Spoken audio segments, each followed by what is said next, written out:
Ya sabemos que casi todas son libres de escala, que tienen mucho clustering, las sociales, las otras no tienen tanto, que hay redes asociativas, que hay redes... Bien. Pero yo ahora quiero entender cómo esas redes se han construido o de dónde partieron esas redes. La idea es entender su origen, ¿de acuerdo? Y también la idea, por una parte, es entender su origen, pero también es disponer de redes con características que yo pueda controlar. De tal manera que si digo, vale, las redes son libres de escala, muy bien. Pero tengo 5 redes libres de escala, una tiene 100 nodos, otra tiene 5000, una tiene clustering, otra no tiene clustering. Entonces, si yo quiero, por ejemplo, ver cuál es la robustez en las redes libres de escala, lo que no puedo hacer es un estudio con redes que son diferentes. Tendré que tener una familia de redes que todas tengan la misma característica, que todas sean libres de escala con el mismo valor del exponente gamma, 3 por ejemplo, o 2.8, tener una familia grande de redes donde yo pueda identificar qué es lo que ocurre cuando meto un proceso dinámico en esa red y lo dejo evolucionar, por ejemplo.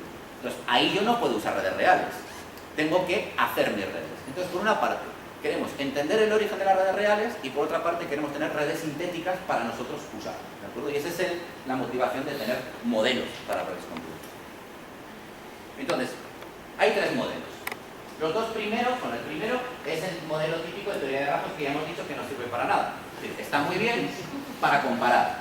Está muy bien para comparar. O sea, si yo quiero saber cuánto de importante es tener una sincronización en una red libre de escala, lo tendré que comparar con cómo es la sincronización cuando no hay una libertad de escala, ¿no? Si no, pues tendré 0,5. 0,5 es mucho, es poco, pues tendré que tener un modelo nulo, ¿de acuerdo? Y muchas veces, aunque el modelo Erdős-Rényi no sirva para capturar lo que ocurre en la naturaleza, o en la sociedad, o en la tecnología, sí que está bien para tenerlo como modelo de base, ¿de acuerdo? Modelo de Watt-Stroga, muy famoso, pero a mi juicio no es muy útil, ¿de acuerdo? Porque tiene unas propiedades que tampoco se presentan mucho en la naturaleza, excepto en varias redes, como las redes, por ejemplo, cerebrales. Las redes cerebrales sí que tienen características que son como los modelos de Watt-Stroga, pero normalmente los modelos de Watt-Stroga o el modelo de Watt-Stroga o las variantes del mismo no tienen una aplicación directa en las redes que se encuentran en la realidad. Y por último, el modelo quizá más famoso, que es el de Barabasi-Albert, que es un modelo mínimo que desde luego no explica todo, como ya veremos, pero que fue el primero que intentó dar una manera dinámica, un origen dinámico al hecho de que las redes tengan la libertad de escala, ¿de acuerdo? O sea que esas son las 3 piezas fundamentales que yo considero que hay que entender. Entonces, vamos a distinguir 2 tipos, las redes de lo que se llama equilibrio y las redes de no equilibrio, ¿vale? Los 2 primeros modelos serán redes de equilibrio y el último, el de Barabasi-Albert, serán redes de no equilibrio. Unas redes con equilibrio, normalmente lo que tenemos en esta visión es que el número de nodos está fijado, ¿vale? O sea, yo voy a hacer una red y ya sé que va a tener 100 nodos y los tengo ahí en la pared, los 100 nodos. Y lo que hacemos es empezar a conectar aleatoriamente los nodos entre ellos mismos. Aleatoriamente o siguiendo una probabilidad que yo haya puesto. Y eso es un modelo que se llama configuracional y que no vamos a ver, ¿de acuerdo? Entonces, esto es importante. Aquí es donde viene el sentido de mecánica estadística. Y lo que es un macroestado y un microestado. ¿De acuerdo? ¿Sabemos toda la diferencia entre microestado y macroestado? No. Es muy fácil. Es muy fácil. Si yo tengo una botella con agua, ¿de acuerdo? Esa botella tiene una temperatura, un volumen y una presión. Vamos a decirlo así. Y yo le hago una foto ahora a la botella. Y le hago una foto dentro de 5 segundos a la botella. ¿Veis lo mismo, no? Es lo mismo. La presión, la temperatura y el volumen de la botella en ese tiempo es igual al del otro tiempo. Pero dentro las moléculas no están paradas, están moviéndose, están chocando con la pared. Entonces, microscópicamente, el estado de esa botella en un tiempo es totalmente diferente al estado de la botella en el otro. Entonces, son 2 microestados diferentes que dan lugar a un macroestado idéntico. ¿De acuerdo? Macroestado será cuando un macroestado viene caracterizado por variables macroscópicas: temperatura, volumen y presión. ¿De acuerdo? Por ejemplo, hay más. Y microestado vendría por la posición y velocidad de las partículas, ¿vale? Bueno, pues aquí pasa lo mismo. Si yo tengo una red y yo digo, esta red tiene n nodos y tiene, por ejemplo, tiene 800 nodos y tiene 2000 links. Eso es la foto. Pero hay muchas redes que tienen 200 nodos y 8000 links y son diferentes. Es decir, si yo miro ahora quién está con quién, en esa red igual A está con H y en esta red A no está con H, sino que está con Z que no estaba ahí. Pero las dos redes siguen teniendo el mismo número de nodos y el mismo número de links. Pues es lo mismo, ¿de acuerdo? Entonces, si yo fijo el número de nodos y también fijo el número de links, entonces tengo un montón de grafos donde yo puedo elegir y que son compatibles con la restricción macroscópica que yo he puesto. ¿De acuerdo? O sea, ese es el sentido estadístico de ensemble o de microestado, macroestado, etcétera, que usamos en física estadística. Bueno, el primer modelo que tiene que ver con esta visión fue propuesto por Erdős, un matemático megaproductivo, muy bueno, donde básicamente tenemos n nodos y n links, lo que decía, 200 nodos y 8000 links, ¿de acuerdo? Y tengo que generar un grafo. Bueno, puedo generar 1, puedo generar 2, puedo generar 3. De hecho, hay ese número combinatorio, n por n-1 dividido para 2 sobre n pequeño, donde n pequeño es el número de links, posibles grafos que son compatibles con la ligadura macroscópica de que haya n mayúscula nodos y n minúscula links, ¿de acuerdo? O sea, hay muchos. Y cada uno es una realización. También hay una versión que es dinámica, donde yo tengo esos nodos, ¿de acuerdo? Los n, y ahora con una cierta probabilidad p voy cogiendo pareja por pareja, el 1 con el 2, el 1 con el 3, el 1 con el 4, hasta el 1 con el n, el 2 con el 3, el 2 con el 4, es decir, corro a todas las parejas y para cada pareja con cierta probabilidad p asigno un link que une esos dos nodos, ¿de acuerdo? En ese caso es idéntico a lo que había antes, ¿de acuerdo? Y de hecho, el grado medio, o el valor esperado para el número de links, es p por el número de parejas sorteadas, que es n sobre 2, n por n-1 dividido para 2. Y lo que tenemos es una probabilidad binomial para la distribución de grados, es decir, para el número de conexiones que tiene una persona. De hecho,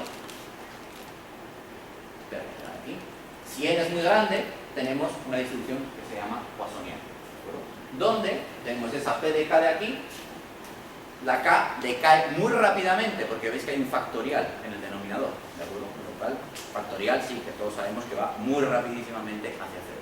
Y de hecho, pues la pinta que tiene es esa, ¿de acuerdo? Es decir, que si nosotros cogemos un montón de bolas, un montón de nodos, y empezamos con cierta probabilidad a asignar links entre ellos, o tenemos n bolas y escogemos entre todos los grafos que tienen n bolas y n pequeño links, lo que tendremos son una distribución de probabilidad de tipo Poisson, donde existe un grado medio bien definido y hay una cierta dispersión en torno a la media, nada más. ¿De acuerdo? Lo que ocurre en estas redes es que hay una característica que sí nos satisface, y es que la longitud media entre los nodos, ¿de acuerdo? Lo que se llama el diámetro de la red, ¿de acuerdo? Decae logarítmicamente con el tamaño del sistema. Es decir, decae muy lentamente. Un decaimiento logarítmico es un decaimiento muy lentamente, muy lento, ¿de acuerdo? Mucho más lento que lineal. Y eso, de alguna manera, coincide con el efecto de pequeño mundo. Es decir, que aquí ya tenemos pequeño mundo. Al contrario de lo que la gente dice, estas redes ya tienen pequeño mundo. Lo que no tienen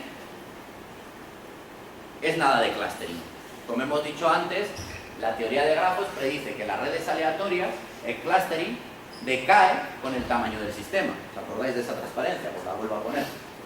Esto es lo que está prediciendo, lo que predice el modelo de Erdős-Rényi para el clustering en función del tamaño. Un decaimiento con él, mientras que las redes reales lo que se observa es que el clustering más o menos permanece constante independientemente del tamaño que yo tenga.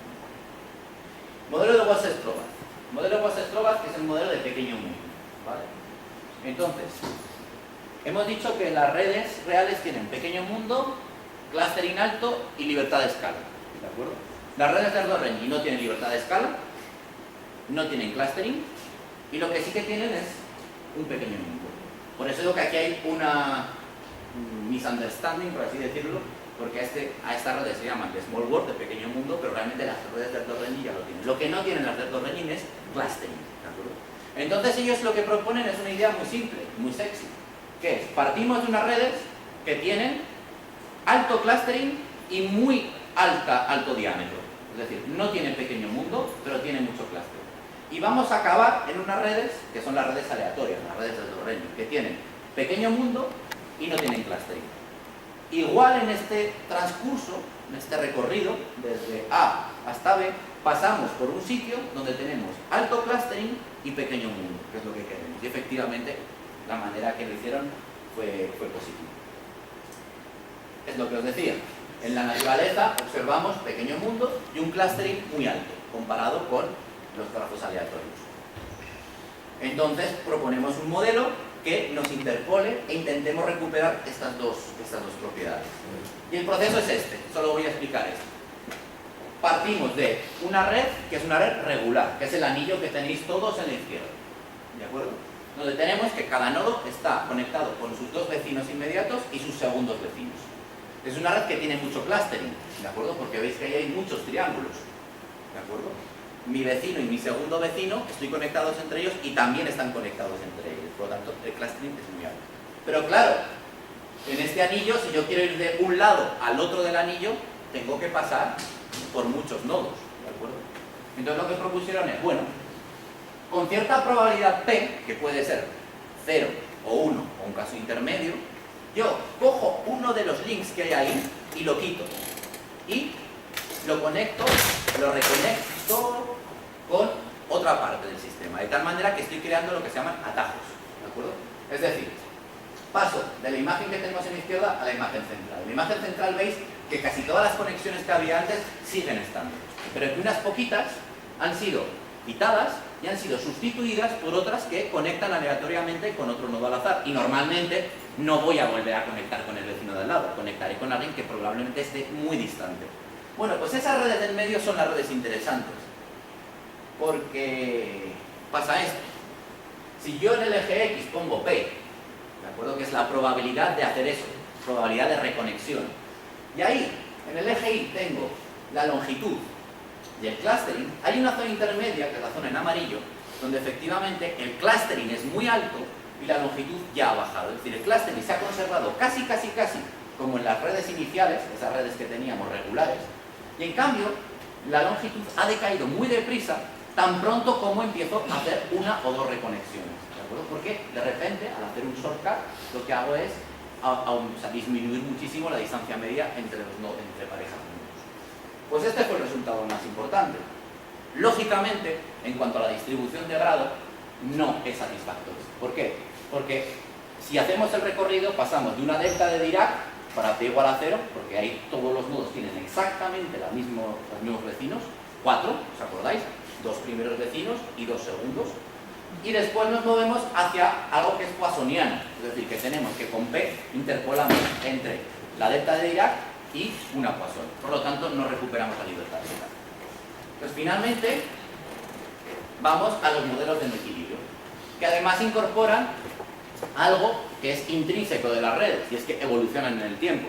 La web evoluciona, Internet evoluciona, las relaciones sociales evolucionan, y ahí, por ejemplo, tenéis un ejemplo de cómo un campo científico evoluciona. Son las redes de coautorías de un campo en diciembre de 2005, enero de 2006, marzo de 2006 y junio de 2006. Ya veis que en este corto espacio de tiempo, esa red ha evolucionado de tal manera que incluso dos componentes a priori disconexas se han convertido en una sola componente.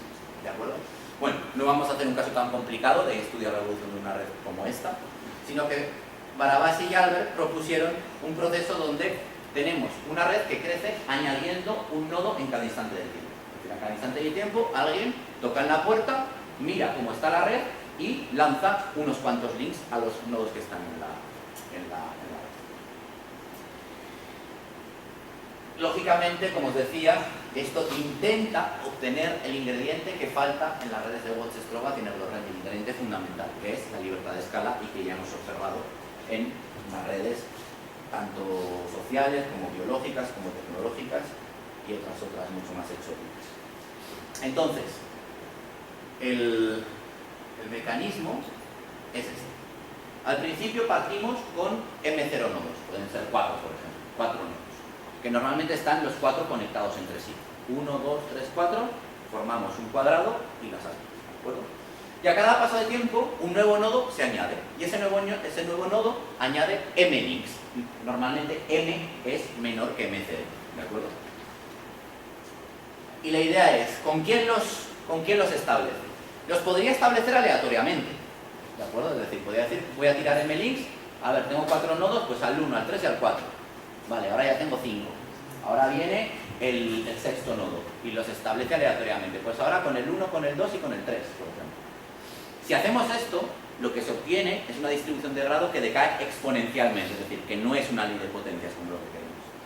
Lo que propusieron Barabás y Albert es que la gente nueva se conecta preferentemente con aquellos nodos que están más conectados, ¿de acuerdo?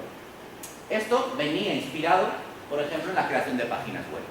La creación de páginas web, ahora igual no tanto, pero cuando nosotros empezamos a hacer las páginas web en un HTML muy cutre y muy arcaico, pues nos gustaba poner links, y normalmente uno ponía links a Globo, por ejemplo, o al equipo de fútbol de su ciudad, sin que tuviera nada que ver. O sea, nadie iba a visitar su página intentando buscar esa información, pero como que nos hacía ilusión. Y es verdad, la gente intentaba linkar su página a páginas importantes, ¿de acuerdo?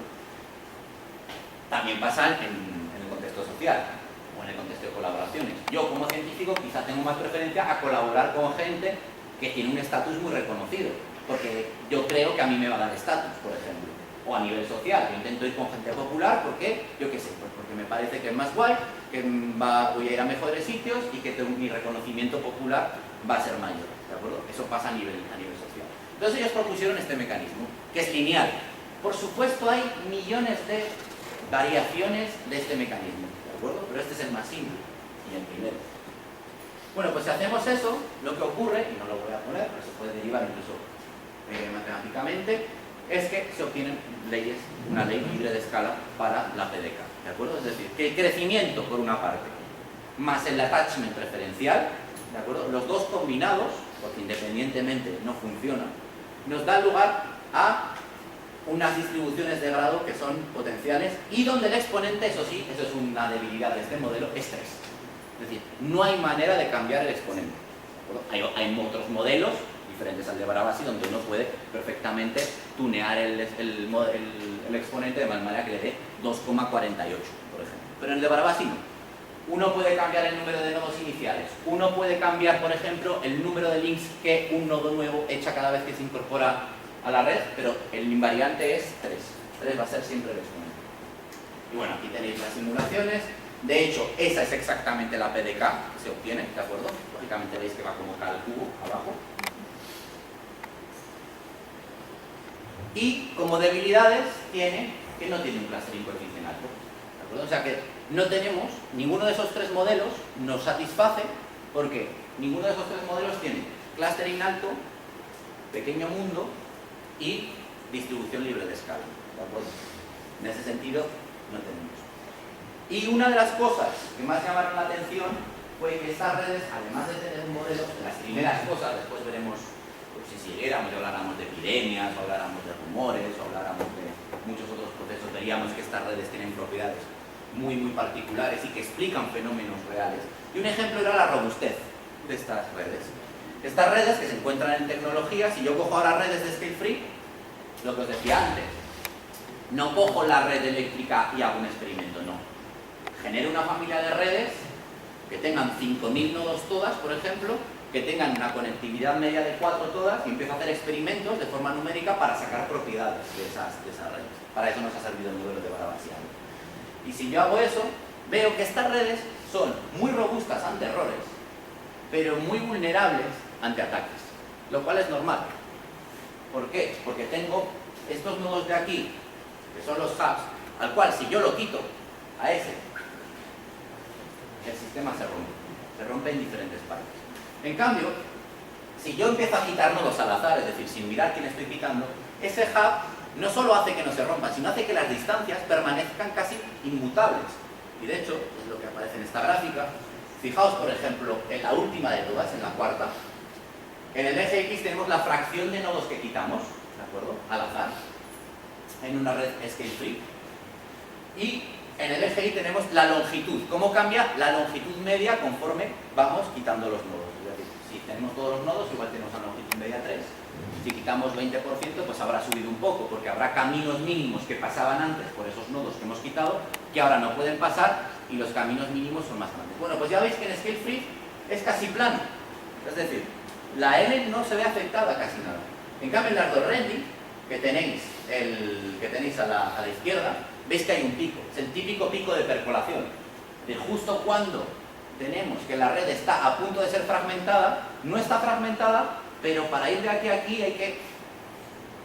Porque esos nodos que estaban por aquí, que te permitían ir en línea recta, por así decirlo, ya no están. ¿De acuerdo? Y eso es lo que ocurre en la red aleatoria. En cambio, en la red Scale Free, eso no ocurre. Eso es para ataques aleatorios.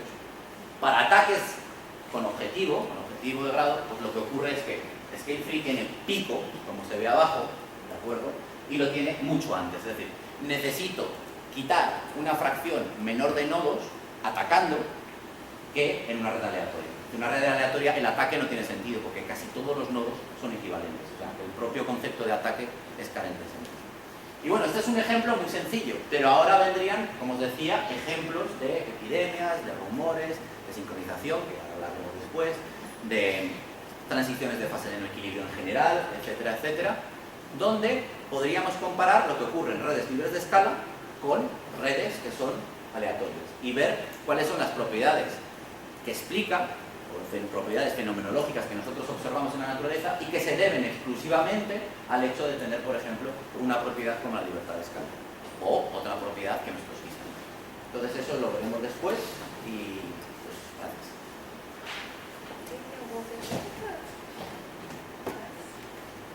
Vamos agradecer, terminamos aqui o primeiro módulo, que é o módulo introdutório de redes, então como vocês puderam ver, ainda tem muito, né, a ser falado, então esse curso tem que ser dado de uma forma mais pausada, tem que ser com tempo, né, uma carga horária maior, mas para que vocês tenham uma ideia, né, do que são as redes complexas, os exemplos, né, e um pouco da técnica também de como utilizar os índices e construção de redes. Certo? Então vamos fazer uma pausa agora de 20 minutos e começar o segundo módulo. Vamos agradecer a primeira